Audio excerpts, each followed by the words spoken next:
அந்த ஏரியா சட்டம் ஒழுங்கு இது ஒரு மிக முக்கியமான ஒரு பிரச்சனை தான். தொடர்ந்து இந்த மாதிரி முதியவர்கள் குறிவைத்து கொலை செய்யப்படுவது, அந்த குற்றவாளிகளை பல மாதங்களாக கண்டுபிடிக்க முடியாமல் இருப்பது, அது ஒரு மாவட்ட காவல்துறையின் ஒரு மிகப்பெரிய ஒரு தோல்வியாகத்தான் அது கருதப்படுகிறது. அந்த மக்கள் அச்சம் இதெல்லாம் நம்ம ஏற்றுக்கிறோம் சார். நம்ம இப்போ இந்த செயற்குழு கூட்டத்துக்கு வரலாம்.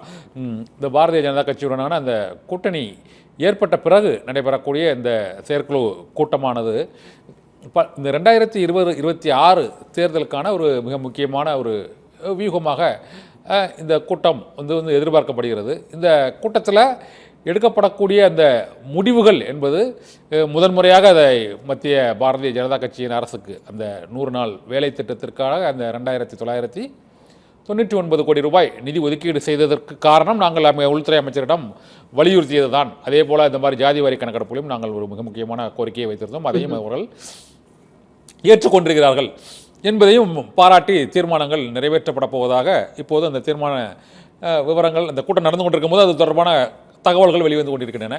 இந்த சூழ்நிலையில் நான் உங்கள்கிட்ட கேட்கக்கூடிய கேள்வி, இந்த அதிமுக பாரதிய ஜனதா கட்சியின் கூட்டணி என்பது 2019 இருந்தது, 2021 இருந்தது, 24 பிரிந்தது, 26 சேர்ந்திருக்கிறது.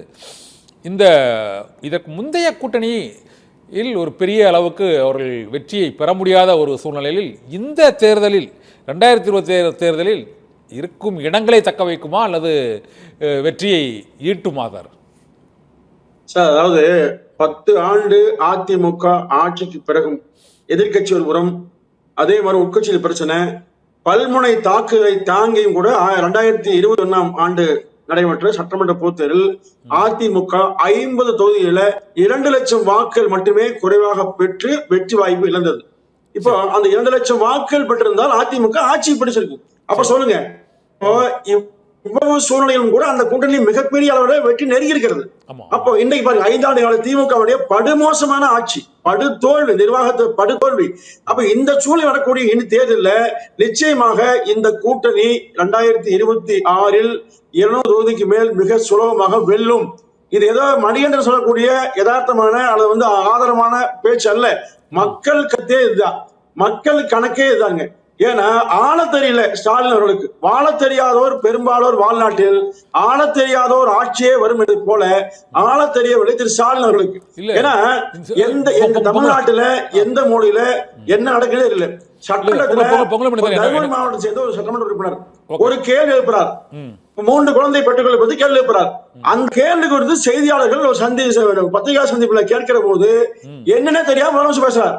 அப்போ நாட்டில் நடப்பதே எதுவும் தெரியாமல் முதலமைச்சருக்கு காரணத்தால் தான் இன்னைக்கு மக்கள் மிக வேதனை எடுக்காங்க சார். தொழில்கள் பூராமே அழிஞ்சு போச்சு சார். தொழில் செய்யறவங்க நிம்மதியா இல்ல, எல்லாமே கடன்பட்டு போயிட்டாங்க. அதாவது விவசாயம் செய்கிற அத்தனை பேரும் பாதிக்கப்படுறாங்க. காரணம் என்ன? எந்த சலுகையும் விவசாயிகள் சேருவதில்லை. அப்போ எத்தனையோ சொல்ல முடியுங்க. எனவே இந்த ஆட்சி வீட்டுக்கு அனுப்பப்பட வேண்டும் என்பதுல மக்கள் கணக்கு போட்டிருக்காங்க. பொங்கல் பண்ணிட்டு நீங்கள் சொல்கிறது ஓகே. இந்த இப்போது இந்த 5 ஆண்டுகளில் ஒரு அதிருப்தி இருக்குன்னு நீங்கள் சொல்கிறீங்க. ஆனால் பாரதிய ஜனதா கட்சியின் மீது ஒரு அதிருப்தி இருக்குதா இல்லையா சார்?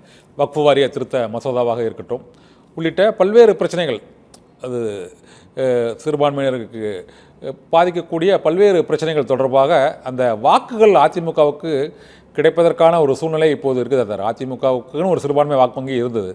பாரதிய ஜனதா கட்சியுடன் கூட்டணி வைத்திருப்பதால் இது 2024 நாடாளுமன்ற தேர்தலில் கிடைத்த வாக்குகள் 2026 இது கிடைக்கக்கூடிய ஒரு நிலை ஏற்படும் நினைக்கிறீங்களா சார்? ஏனென்றால் இப்போது இந்த பகல்காம் போர் சூழல் வேற ஏற்பட்டிருக்குது.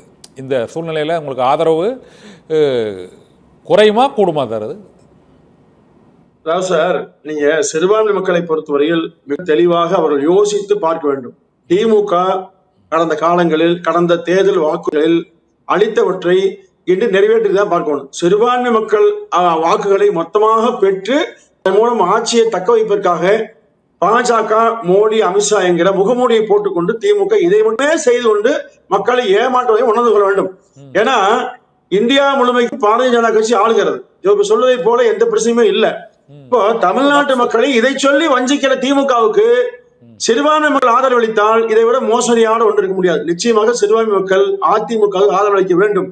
ஏன்னா இந்த ஆட்சி வேண்டாம் என்று நினைக்க பல காரணம் உண்டு. பொங்கல் வக்ஃபுல நீங்க அதிமுக வந்து வக்ஃபு வாரிய சட்ட திருத்த மசோதாவை வந்து எதிர்த்து தான் வந்து வாக்களிச்சிருக்கீங்க.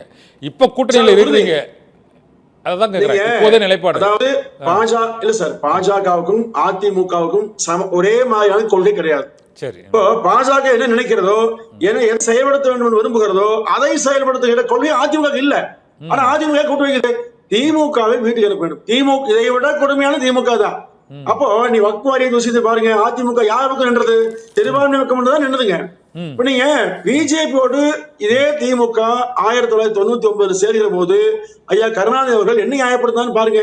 சிறுபான்மை மக்கள் தொடர்ந்து தவறான பார்வையை பிஜேபி மீது வச்சிருக்கீங்க, இதையெல்லாம் சரி செய்வது திமுகவின் கடன் பேசினார் இல்லையா?